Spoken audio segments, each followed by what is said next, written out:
There are currently about over 200 types of meshes out on the market, and we have different constructions. So you can see this is sort of a very densely woven piece of material, as opposed to this, which is kind of more like a netting. There are other meshes. This is a sort of a three-dimensional shaped mesh for down in the inguinal area, the groin area. This is a lighter weight mesh that we use in the same area.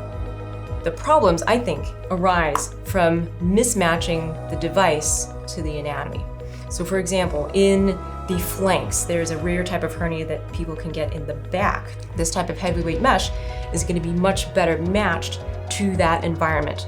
For example, in the front part of the abdominal wall, say by the belly button, this would be too heavy of a weight, but something lighter weight would be much better matched to incorporate and confer mechanical integrity to the front part of the abdominal wall. So this would be a much better choice.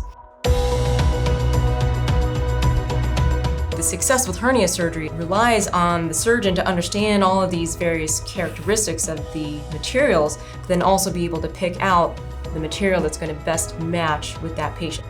It's not just one way to fix any one hernia. It depends on how big the hernia gap is, it depends on where it is in the anatomy, it depends on the patient characteristics. So matching all of those together is what's going to get that patient the best repair possible.